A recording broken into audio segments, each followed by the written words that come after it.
আসসালামু আলাইকুম। Pretty fly কিচেনের পক্ষ থেকে আপনাদের সবাইকে জানাচ্ছি স্বাগতম। আজকে আপনাদেরকে করে দেখাবো একদম রেস্টুরেন্ট স্টাইলে ক্রিসপি চিকেন ফ্রাইয়ের খুব সহজ এবং সুন্দর একটি রেসিপি। তার জন্য আমি নিয়েছি একটি চিকেনকে টোটাল 8 পিস করে কেটে নিয়েছি। এরপর একটি কাটিং বোর্ডে নিয়ে চিকেনগুলোকে একটু ছুরি দিয়ে ফেড়ে নিচ্ছি। এই ফেড়ে নেওয়ার কারণ হচ্ছে মশলাগুলো যেন খুব সুন্দরভাবে ভেতরে প্রবেশ করতে পারে। এছাড়াও আপনারা আরেকটি কাজও করতে পারেন, সেটি হচ্ছে দেখেন আমি কিভাবে একটি কাঁটা চামচ ইউজ করছি। কাঁটা চামচ দিয়ে কেচে নিচ্ছি চিকেনগুলোতে।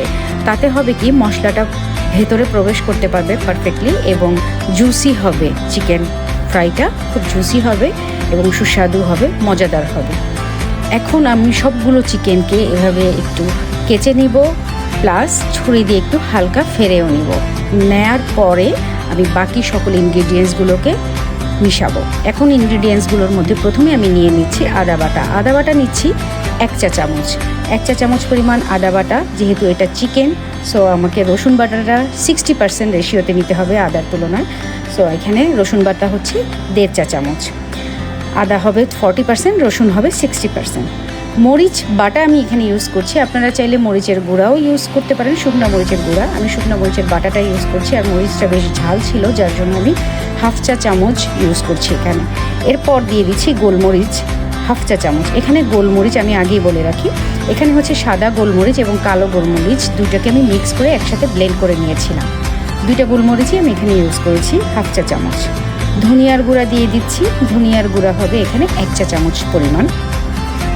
এরপর দিয়ে দিচ্ছি জিরার গুঁড়া 1 চা চামচ। আপনারা হচ্ছে প্রয়োজন মতো লবণ দিয়ে দিবেন। আমার কাছে মনে হয়েছে এই চিকেন ফ্রাইয়ের জন্য 1 চা চামচ লবণ এনাফ। সো আমি এখানে 1 চা চামচ লবণ ইউজ করেছি। অনেকে টেস্টিং সল্ট ইউজ করে, কিন্তু আমার কাছে মনে হয় যে টেস্টিং সল্টটা না দেয়াই ভালো, যেহেতু টেস্টিং সল্টটা হেলথের জন্য খুব একটা ভালো না। এই জন্য আমি টেস্টিং সল্টটা অ্যাভয়েড করারই চেষ্টা করি ম্যাক্সিমাম সময়। চিকেন স্টক দিয়ে দিচ্ছি, এটি বাজারে কিনতে পাওয়া যায়। আসলে চিকেন স্টক আপনি না দিলেও পারেন, তারপরেও যেহেতু আমি রেস্টুরেন্টের একটা ফ্লেভার আনতে চাচ্ছি, এই জন্য আমি চিকেন স্টকটা ইউজ করছি ফ্লেভারের জন্য। 1টা কিউব ইউজ করছি এখানে চিকেন স্টকের। সস দিয়ে দিচ্ছি টমেটোর সস দিয়ে দিচ্ছি 1 টেবিল চামচ পরিমাণ। এর পরবর্তীতে আরেকটা সস দিব, সেটা হচ্ছে ম্যাগি সস। বাজারে কিনতে পাওয়া যায় এই সসটির নামই হচ্ছে ম্যাগি সস। ফ্রাইড রাইস অথবা ক্রিসপি চিকেনগুলো করতে গেলে বা চিকেন ফ্রাই করার সময়ও এই সসটা কিন্তু আলাদা একটা স্মেল আছে, আলাদা একটা ফ্লেভার পাওয়া যায়। সো এই সসটা আমি দিয়ে দিচ্ছি 1 চা চামচ পরিমাণ। বেকিং সোডা দিব। এর আগে আমি দিয়ে দিব হচ্ছে কাবাব মশলা। যেহেতু এটা একটু আমার ভুলে গিয়েছিলাম, পরে ইউজ করেছি। এই কাবাব মশলা বা চিকেন ফ্রাই মশলা দিয়েছি 1 চা চামচ। এরপরে হচ্ছে সয়া সস দিয়ে দিচ্ছি 1 টেবিল চামচ পরিমাণ, এবং এরপরে দেব বেকিং সোডা দিয়ে দিচ্ছি 1/2 চা চামচ পরিমাণ। এই সবগুলো ইনগ্রিডিয়েন্টস আমি একসাথে ভালোভাবে মিশাবো হাত দিয়ে। খুব ভালোভাবে মিশ্রণটিকে তৈরি করতে হবে যেন সবগুলো চিকেনের মধ্যে মশলাগুলো প্রপারলি যায়, এবং এভাবে ইনগ্রিডিয়েন্টসগুলো ম্যারিনেট করে প্রায় 2 ঘন্টার মতো আপনারা রেখে দিবেন। যদি আপনাদের হাতে সময় কম থাকে তাহলে 1 ঘন্টা রাখলেও হবে, যেহেতু এটা চিকেন খুব বেশি সময় না রাখলেও চলবে। তো আমি এই চিকেনগুলোকে মোটামুটি 2 ঘন্টার জন্য ম্যারিনেট করার জন্য রেখে দিব এভাবে মিক্স করে। চিকেনগুলোকে ম্যারিনেট করতে দিয়ে মাঝখানে আমি যে কাজটি করব এখন, সেটি হচ্ছে চিকেন ফ্রাইয়ের জন্য উপরে যে একটা লেয়ার থাকে বা ক্রিসপি যে জিনিসটা থাকে, সেই মিশ্রণটি এখন তৈরি করব। তার জন্য আমি প্রথমেই নিয়ে নিচ্ছি 2 কাপ পরিমাণ ময়দা। এই ময়দাটাই হচ্ছে আপনার চিকেনটাকে উপরে যে লেয়ারটা, সেটা ময়দা দিয়েই তৈরি করা হয়। ময়দার সাথে আরও কিছু ইনগ্রিডিয়েন্টস আমি মিক্স করে নিচ্ছি। 2 কাপ ময়দার সাথে দিয়ে দিচ্ছি কর্নফ্লাওয়ার এখানে 1/2 কাপ পরিমাণে আমি নিয়েছি। এখন দিয়ে দিচ্ছি 1 চা চামচ পরিমাণ গরম মশলা। আপনাদের বাসায় যদি গরম মশলার গুঁড়া তৈরি করা না থাকে, সেক্ষেত্রে আপনি কাবাব মশলাটা ইউজ করতে পারেন। যদি কাবাব মশলার গুঁড়া না থাকে কোনো সমস্যা নেই, একটু ধনিয়া আর একটু জিরার গুঁড়া দিয়েও আপনি কাজটা সারতে পারেন। এখন দিয়ে দিচ্ছি গোলমরিচের গুঁড়া। সাদা এবং কালো গোলমরিচ একত্রে মিশিয়ে ব্লেন্ডারে ব্লেন্ড করে নিয়েছিলাম, আমি সেটাই দিচ্ছি। একটু লবণ ইউজ করেছি আমি 1 চা চামচ পরিমাণ। লবণটা ময়দাটার মধ্যে যদি লবণটা না দেওয়া হয়, আমার কাছে মনে হয় এটা খুব ভালো হয় না, স্বাদটা ভালো হয় না। এই জন্য আমি সবসময় এই মিশ্রণটার মধ্যে লবণ ইউজ করি। অনেকেই হয়তো করে না, বাট করলে কিন্তু টেস্টটা আরও বেশি ভালো হয়। যাই হোক, এটা হাত দিয়ে ভালোভাবে এই ড্রাই মিশ্রণটাকে মিক্স করে নিচ্ছি। ক্রিসপি চিকেন করার জন্য ময়দার যে মিশ্রণটি আমার তৈরি করা দরকার ছিল সেটি আমি তৈরি করে ফেলেছি। এখন এদিকে চিকেন ম্যারিনেট হয়ে গিয়েছে আমার। এখন ময়দাগুলোর মধ্যে সবগুলো চিকেন নিয়ে নিচ্ছি। সবগুলো চিকেন এক এক করে রেখে এরপর হাত দিয়ে খুব ভালোভাবে এক লেয়ার কোট করে দিব ময়দাগুলোকে। খুব ভালোভাবে এক লেয়ার কোট করে দিব। এখানে ময়দার কোডিংটা করা হবে 2 ভাগে। প্রথমেই সবগুলো চিকেনগুলোকে নিয়ে আগে ময়দাগুলোর মধ্যে ভালো করে মিক্স করে কোট করে নিচ্ছি। আপনারা দেখতেই পাচ্ছেন একটা লেয়ারে করে নিচ্ছি। করে নেওয়ার পরে আমরা এরপরে আবার আরেকটি কোডিং করব, যেন সেটার মধ্যে খুব সুন্দর একটা ক্রিস্পি ফ্লেভার আসে। এই একটা কোট দিলে কিন্তু রেস্টুরেন্ট স্টাইলের যে ক্রিস্পি আমরা করতে চাচ্ছি KFC-তে বা যে কোনো ভালো ভালো রেস্টুরেন্টগুলো যেরকম পাওয়া যায় সেরকম আর হবে না।